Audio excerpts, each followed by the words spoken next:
Ah, quem tá aí? Ah, Ana Rita, Mariana, Mariana. Boa noite, boa noite, boa noite. Então, meus queridos. Oi, deixa eu arrumar minha cadeira aqui. Ah, olha só. Deixa-me abrir aqui. Cadê o arquivo? Existe. Vou colocar aí para vocês. Hoje, não sei se foi comentado aí, se foi, como é que foi postado, mas eu, quando fui convocado para fazer a aula de hoje, eu coloquei aí para vocês uma aula sobre. Deixa eu botar já no silencioso. Ah, e aí vamos fazer uma aula sobre ambiental. É um assunto que está sempre muito em alta, né? Independente do vestibular que a gente fale, independente de nós estarmos falando de federal, independente de nós estarmos falando de ACAF, de Enem, nós vamos sempre pensar muito, passar muito, é muito esse nosso momento de química ambiental. Então, olha só, o que que a gente tem de química ambiental? Atualmente, nós estamos muito focados, né? Fechar aqui, com a questão ambiental. Isso é muito presente no dia a dia, no nosso dia a dia, em todas as situações. Tudo passa por essa questão ambiental. E a gente tem alguns assuntos que são muito constantemente cobrados em provas de vestibular. Então, por exemplo, aí, estou abrindo chuva ácida para vocês. Fenômeno atmosférico que ocorre especialmente em países com elevado nível de industrialização. Precipitação com elevada acidez. Pode provocar graves problemas ambientais e, inclusive, danos à saúde dos seres vivos. Vamos entender primeiro onde é que começa essa história de chuva ácida. Primeiro, na questão de combustíveis fósseis. Então, quando nós estamos falando de combustíveis fósseis, estamos falando de derivados do petróleo, nós estamos falando de derivados do carvão, nós estamos falando do gás natural. Esses combustíveis fósseis, eles têm uma concentração de enxofre, né? O nosso S aí, principalmente. Então, o que que acontece? O enxofre, ó, acho que eu coloquei aqui na próxima tela, deixe-me ver aqui. Pá, pá, pá. Aqui, ó, nós já vamos chegar nele aqui. Depois a gente volta aqui, ó. Ah, aqui, sulfurosa. Dá uma olhada aí nessa tela. A gente tem o enxofre reagindo com o O2 e formando o SO2. Esse SO2, gás dióxido de enxofre, ele é menos denso que o ar, ele sobe, encontra as nuvens, reage com a água presente nas nuvens e forma o ácido sulfuroso. Está aí anotado aí, circulado de vermelho aí para vocês, ó. Esse é o nosso ácido sulfuroso. Só que nem é ele o nosso grande problema. Poderia acontecer que ele reagisse, o SO2, com o O2, formasse o trióxido de enxofre, e aí sim, esse que também é um gás, ele iria para a alta atmosfera, se combinaria com a água e formaria ácido sulfúrico. Então, ó, esse cara aqui, que é o ácido sulfúrico, né? Esse é o nosso grande problema, essa é a nossa chuva ácida sulfurosa. Só para voltando aqui, ó, só para vocês terem uma ideia, olhando essas folhas, ó, elas são frutos de chuva ácida. A vegetação ela é queimada. Então nós temos a chuva ácida desfolhando árvores, destruindo vegetação. Claro que, ó, nós podemos falar da chuva ácida nítrica. Tá aí, ó. Nós temos aí o nosso HNO3, um ácido mais forte até que o ácido sulfúrico. Ele também vai ser formado pelo próprio gás nitrogênio, olha que loucura. Em determinadas condições de temperatura, nós teríamos a formação do NO2, e esse NO2 em contato com a água ele acaba formando o ácido nitroso e o ácido nítrico, mas o grande problema que nós temos aqui é o HNO3.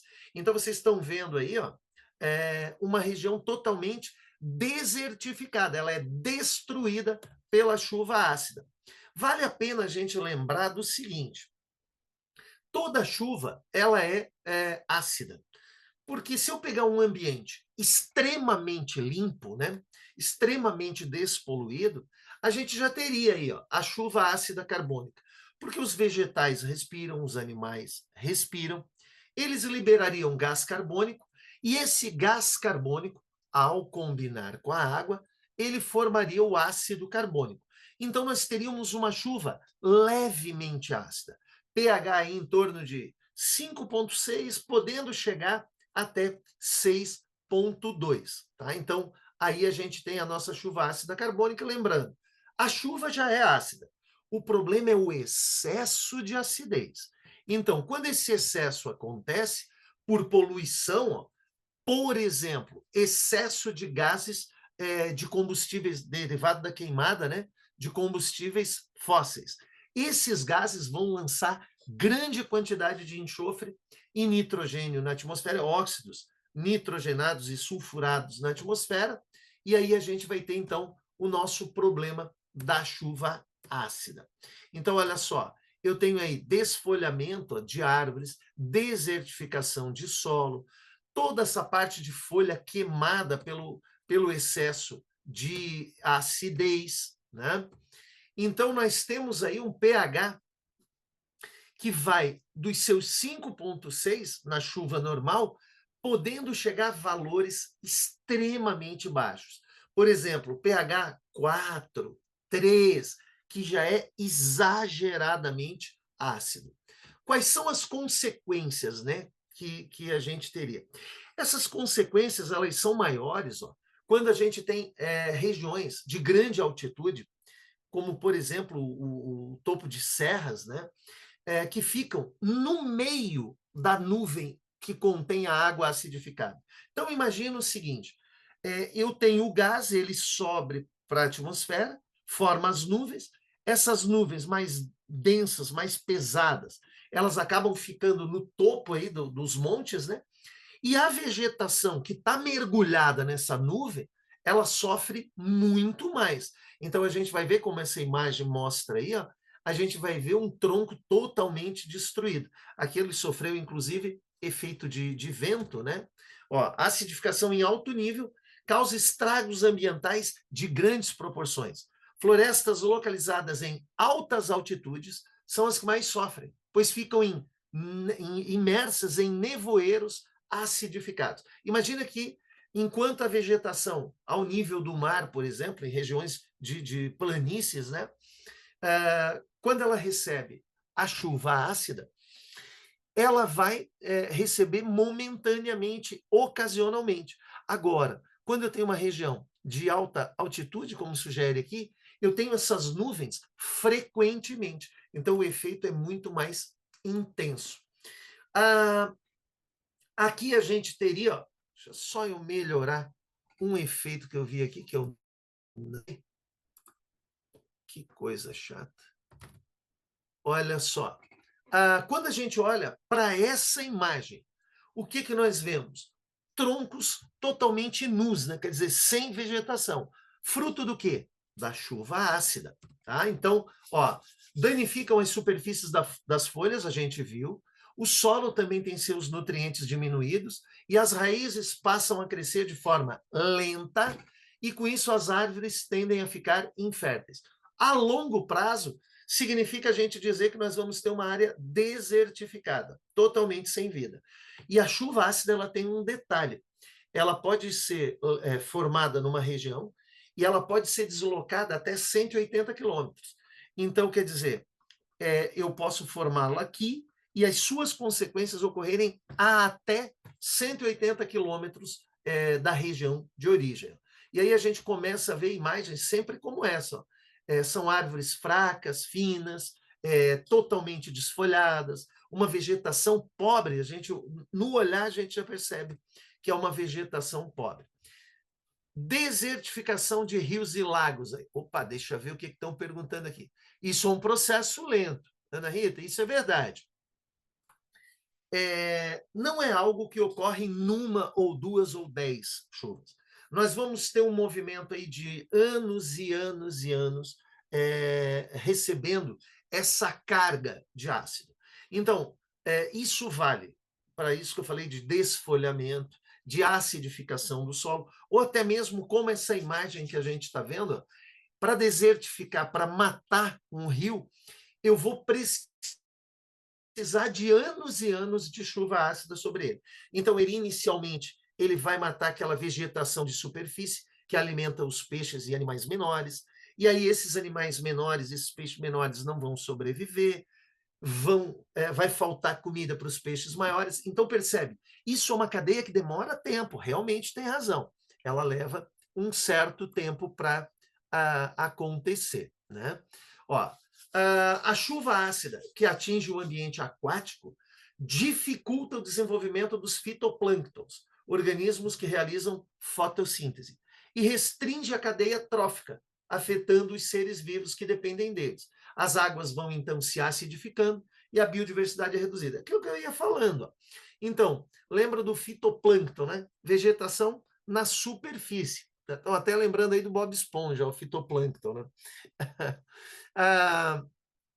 Quando eu vou eliminando, então, por etapas, esse, como havia falado ali com a Ana, é um processo realmente lento, e ele vai acontecendo e vai acabando com toda a vida, toda a biodiversidade existente nesse ambiente. Né? Ó, a gente começa a encontrar, por exemplo, peixes mortos aí. Por quê? Porque vai faltando comida, não tem comida, ele acaba morrendo de fome realmente. Né?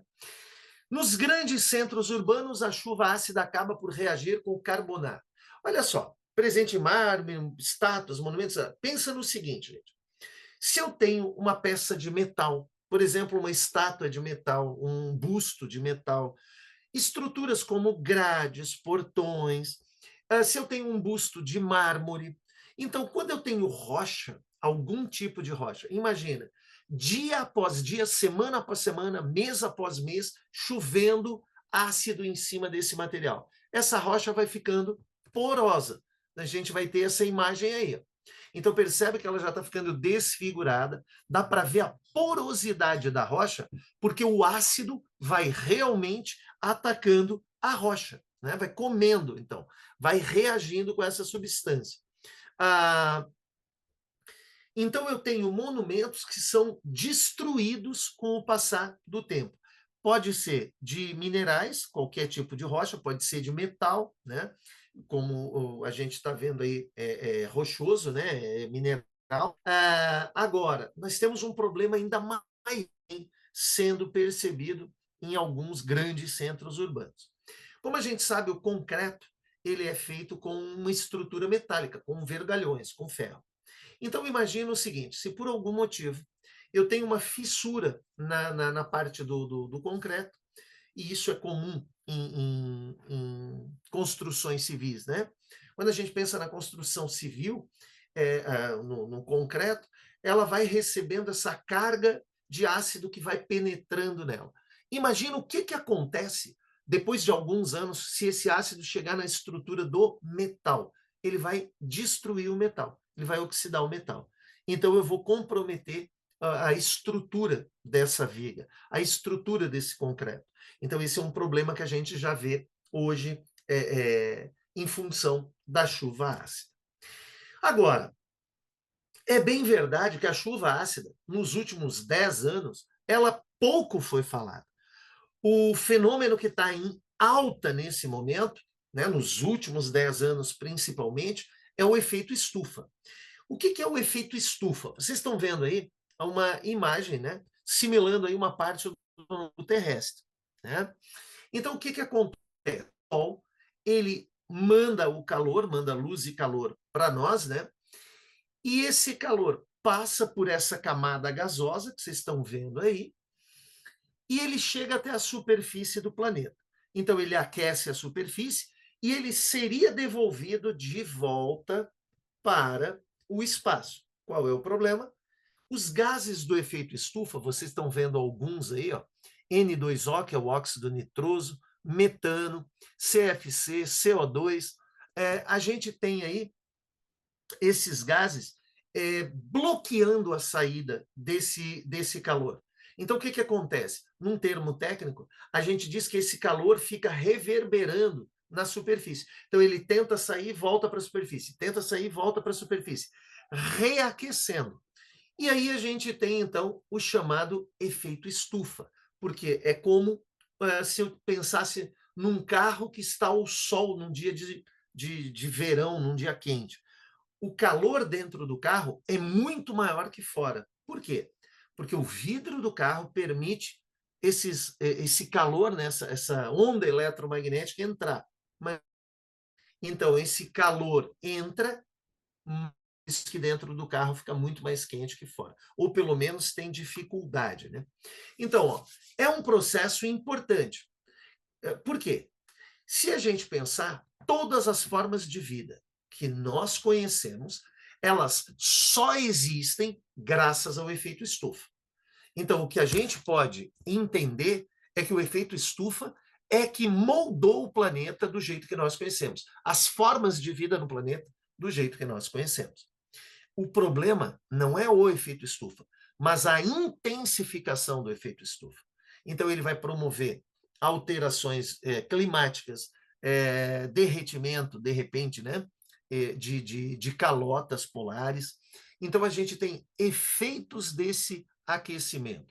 Nós vamos ter interferência na agricultura por excesso de calor. Então, olha só, sem ele, a temperatura média do planeta seria em torno de 18 graus negativos. Só para efeito de comparação, a temperatura média global próxima à superfície é de 14 graus. Então, se hoje estamos vivos, é devido ao efeito estufa. Até aí a gente entende, só percebe o importante. Porque imagina, quantos vegetais mais resistiriam a 18 graus Celsius negativos? Poucos. Então a gente teria uma mudança completa nas formas de vida do planeta, né? Então aí alguns gases do efeito estufa: CO2, nitroso, ozônio. Entretanto, o protocolo de Kyoto inclui também o hexafluoreto de enxofre e duas famílias de gases como importantes para o efeito estufa: os hidrofluorcarbonetos e os perfluorcarbonetos, HFC e PFC. Então, percebe, normalmente, quando a gente ouve falar de efeito estufa, CO2, CO2, CO2, CO2, como se ele fosse o único gás responsável pelo efeito estufa. Mas não é real. Eu tenho o gás carbônico, o metano, o óxido nitroso, o ozônio, os HFC, então os hidrofluorcarbonetos e o perfluorcarbonetos, né? E o hexafluoreto de enxofre, e temos outros ainda. Tem mais, tem bem mais. Só que como eles estão numa proporção muito pequena, a gente acaba nem comentando. Mas aí principalmente CO2 e metano, que aparecem em grande quantidade. E o CO2, por que hoje ele é tão falado? Porque nos últimos 250 anos, ou seja, pós-revolução industrial, pós-primeira revolução industrial, ele aumentou exponencialmente ano após ano, graças à queima de combustíveis fósseis. A industrialização aumentou muito a concentração de gás carbônico na atmosfera. Então, por isso que ele vem sendo citado. Mas, por exemplo, o metano é um gás do efeito estufa, esse GEE, gases do efeito estufa, né? 21 vezes mais potente que o CO2. O óxido nítrico é um gás do efeito estufa 310 vezes mais potente que o CO2. Os hidrofluorcarbonos, ou carbonetos, né, são 140 a 11.700 vezes mais potentes que o CO2. Vai percebendo como esses gases são muito mais potentes em reter calor do que o próprio gás carbônico. Só que o detalhe é que eles estão em pequena concentração. Né? Hexafluoreto de enxofre, 23.900 vezes mais potente que o CO2, e os PFCs de 6.500 a 9.200 vezes mais potente. Então, percebe, todos os outros gases são mais potentes do que o próprio gás carbônico. O detalhe é a quantidade que existe dele na atmosfera. hoje é peça fundamental. E aí a gente fala em sequestro de carbono, aí a gente fala em diminuir a produção de gás do efeito estufa, fala em diminuir a quantidade de CO2. Meu amigo Júlio, opa, tudo certo. Bom, já falamos de chuva ácida, já falamos de efeito estufa. Algo que está muito esquecido, e aí já tem mais de 10 anos, para vocês terem ideia, na década de 80, só se falava de camada de ozônio. Hoje, a gente já não tem mais essa história. Parte dos buracos da camada de ozônio já se foram recompostos. Então, o que é essa camada de ozônio? Ela está lá entre 15 e 50 quilômetros de altitude. Esse ozônio ele tem o papel de filtrar algumas partículas, alguns raios, né? Algumas ondas eletromagnéticas que vêm do espaço, principalmente do Sol, e ele vai filtrar, por exemplo, o VA, o VB, ele vai diminuir os efeitos, então, dessas partículas sobre o meio ambiente, sobre as pessoas. E o problema é quando essa camada de ozônio ela é enfraquecida. Então, nesse caso, o que a gente teria? Em volta do nosso planeta existe uma camada de gás chamada ozônio. 3 átomos de oxigênio ligados, até aí a gente já sabia. Aqui ele coloca entre 25 e 35, mas ela vai de 15 até 50 quilômetros acima da superfície. Tá? Essa camada é responsável por filtrar cerca de 95% dos raios ultravioleta UVB, tá? Que são emitidos pelo Sol, protegendo animais e plantas de serem assim, queimados. Tá? Ele é muito nocivo, então está associado a diversos tipos de câncer de pele, por exemplo, problemas de visão, porque ele acaba afetando retina. Enfim, então, a proteção aí contra esses UVB. Teríamos muitos problemas, pois as plantas teriam sua capacidade de fotossíntese reduzida. A Terra não teria proteção dos raios ultravioleta B, aumentando assim os casos de câncer de pele, catarata, alergia, sistema imunológico. Ela é um tipo de filtro solar do nosso planeta. Por isso a importância da camada de ozônio. Mas hoje ela está bem estabilizada, a gente já não tem mais grande problema em relação à camada de ozônio. Bom, efeito estufa, chuva ácida, efeito estufa, camada de ozônio. Agora a gente tem alguns outros menos importantes, mas não é que não sejam, estão menos em do que se nós estivéssemos pensando, então, né, que é aqui o nosso objetivo. Só o vestibular, eles são tão importantes quanto, mas para efeito de vestibular, são menos cobrados. Então, o que é um smog? Né? Como o próprio nome sugere, é uma fumaça, né? Fotoquímico.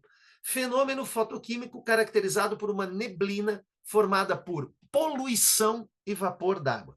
Então, a combinação umidade do ar com partículas em suspensão. Eles dificultam a passagem da luz solar, ó, criando esse borrão branco, né? Então, esse smog fotoquímico. É comum a formação dessa neblina em dias muito quentes e secos. Uma das principais substâncias que compõem esse smog é o dióxido de nitrogênio, que provém geralmente do escapamento de veículos. Tá? Ó, o smog urbano também. Vocês estão percebendo que tudo tem a ver com fumaça, né? Então, a poluição de forma gasosa. Poluentes gasosos, partículas sólidas como poeira e neblina. Esse smog possui uma coloração escura bem característica. Esse tom amarelado que vocês estão vendo, normalmente, esse tom mais amarelado, ele está associado à presença de nitrogênio, óxidos nitrogenados, tá? Podemos considerar essa como a forma mais perigosa de smog, pois nele encontramos vários compostos nocivos à saúde. Cinza, fuligem, dióxido de enxofre, ácido sulfúrico, entre outros. Comum em grandes cidades urbanizadas, o smog industrial faz mal à saúde dos moradores e prova que a poluição industrial é um risco para a humanidade. Quer dizer, o que ele está nos passando eu tenho uma infinidade aí de substâncias, inclusive o próprio ácido sulfúrico, né? Porque ele vem nas cinzas, inclusive, ele vem na forma se o SO2 existe, ele acaba formando o ácido sulfúrico em contato com a umidade que ele vai encontrando. Então, a gente já viu isso no efeito da chuva ácida, o nitrogênio também, mas aí ele fala de cinza, ele fala de fuligem, então eu vou tendo material particulado. Esse é o grande problema do smog industrial. Quem vive em cidades onde o smog é comum sofre geralmente de problemas respiratórios. Por quê? Tudo que é tipo de fumaça vai causar problemas respiratórios, problemas de pulmão. Mas a longo prazo pode dizer mais graves. É comum também pessoas que moram em área pelo smog, uma constante irritação na garganta e nas narinas. Porque, como vocês perceberam, nós temos ali a presença de alguns ácidos, óxidos, ácidos. Quando eles entram em contato, vamos lembrar de uma reação característica de óxido ácido. Por exemplo, o SO3 que a gente falou. Em contato com a água, ele forma ácido sulfúrico. Então, o que, que acontece? Quando eu respiro esse ar, que tem dióxido ou trióxido de enxofre, eu vou formar ácido sulfuroso, ácido sulfúrico, que por ser ácido, vai irritar, então, garganta, narina, incluindo até a pele, eu poderia ter problemas de pele, né? Causa confusão aérea, prejudicando pilotos de aviões e helicópteros e terrestres, inviabilizando o trânsito devido a baixas condições visuais. Imagina, é uma fumaça tão densa que eu perco a visão. Então, para avião, para terrestre, frequente. Mas em caso de aviões, a gente tem bastante problema também, ou helicópteros que voam em altitude menor, eles acabam ficando mergulhados, né? É pior até para os helicópteros do que para os aviões, porque os helicópteros acabam ficando quase mergulhados nesse próprio ismo, né? Bom, agora a gente já falou, então, do smog, já falou do camada de ozônio, já falou do efeito estufa, já falou da chuva ácida. A gente vai falar um pouquinho de lixo para fechar a nossa conversa. Então, primeiro de tudo, o que a gente vai entender como lixo, né? O que a gente pode, como é que a gente diferencia resíduo sólido e lixo, para a gente começar a se entender. Vamos lá, então. Olha só. Opa. Aqui. Ó, o que é lixo? Porque às vezes parece óbvio, mas tem gente que não sabe, né? Tem gente que confunde o resíduo com o lixo. Com o tempo, a humanidade aprendeu a explorar os diversos recursos da natureza, como argila, areia e metais. Isso provocou o aparecimento de resíduos que não poderiam ser incorporados pela natureza. Então, olha bem, eu tenho resíduos, mas há resíduos que vão ser degradados, vão ser absorvidos pela própria natureza. Esses são apenas resíduos, não são lixo. Os que não podem, não têm mais utilização e não são incorporados, a esses a gente vai entender como lixo. E aí eu tenho diferentes tipos de lixo. Por exemplo, o lixo domiciliar. Como o próprio nome sugere, é o das nossas casas. Resíduos sólidos gerados nas casas e edifícios residenciais. Basicamente, restos de comida, matéria orgânica, papel, embalagem. Aí vai plástico, isopor, papelão, vidro, metal, borracha, né, fraldas descartáveis, objetos dos mais diferentes materiais, pilhas, muitos outros itens. Então, a gente está pensando em tudo aquilo que nós utilizamos e quando deixa de ter utilidade, então, por exemplo, nós nos alimentamos. O que sobra ali, uma casca de fruta, um resto de comida, isso é matéria orgânica, mas é lixo, porque já não tem mais função.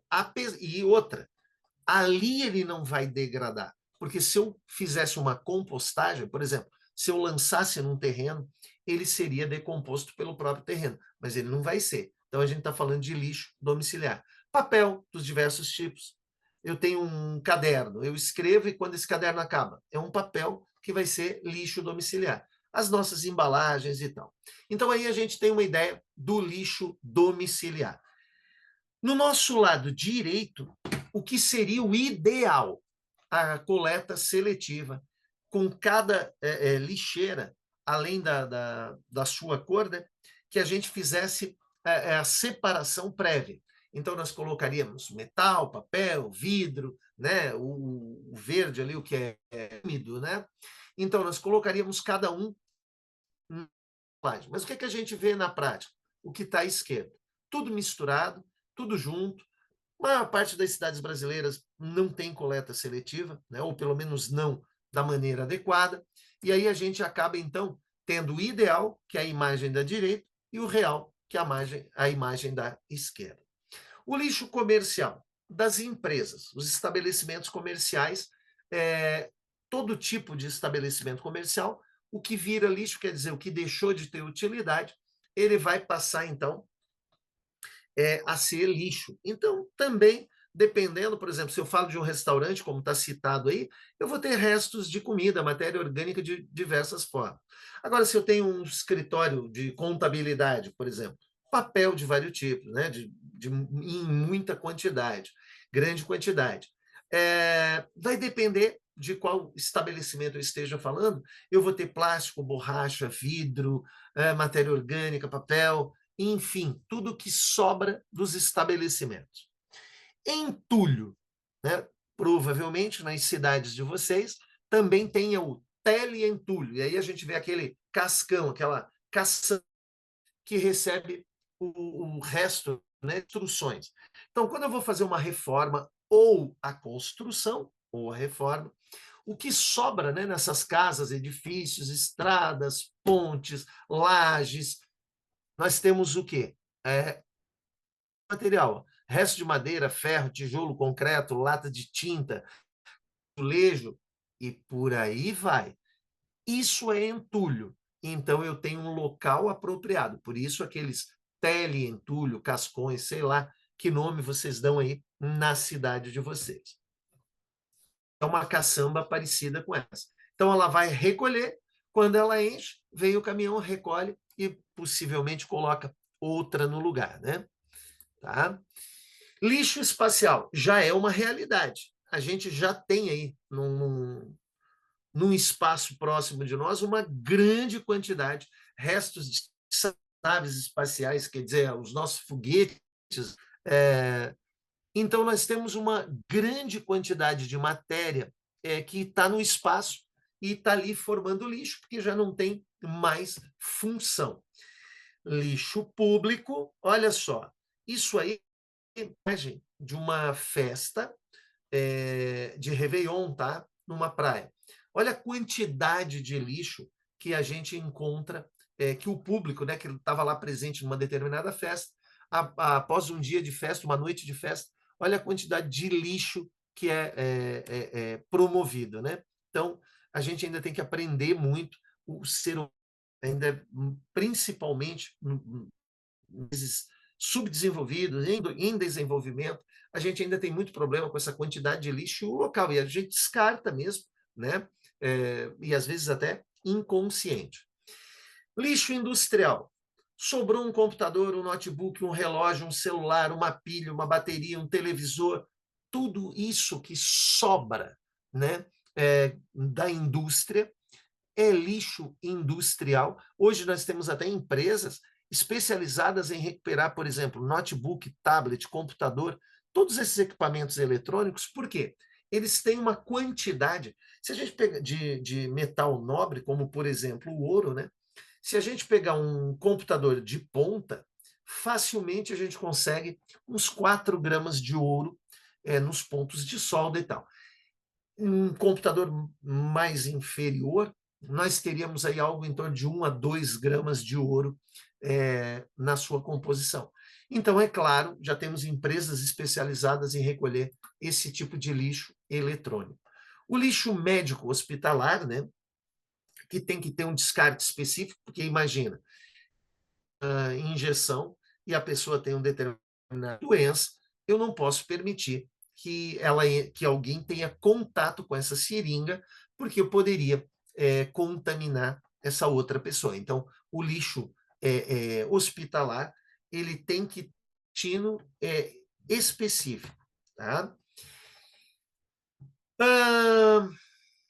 Que mais que a gente tem? Aqui a gente já entra no quesito de exercícios. Bom, mas vamos lá, eu vou disponibilizar esse material para vocês resolverem os exercícios depois, né? E aí eu pergunto, tem alguma dúvida, algum questionamento? Falei tanto aqui, vocês perguntaram pouco hoje. Estou vendo que temos poucas pessoas hoje. Normalmente temos bem mais, né? Tranquilo, tranquilo, topzera, grande Gu. Ok, então, meus queridos. Era isso que eu tinha para vocês hoje, falar um pouquinho aí de química ambiental, pelo menos dar um norte aí sobre o que normalmente acaba aparecendo aí nas nossas provas de vestibular, tá? Então, de novo aí, um beijão para vocês e até a nossa sexta-feira. Sexta-feira nós, de novo, vamos estar aí com a nossa aula normal, tá bom? Beijão para vocês, uma boa semana, até sexta-feira. Tchau, tchau.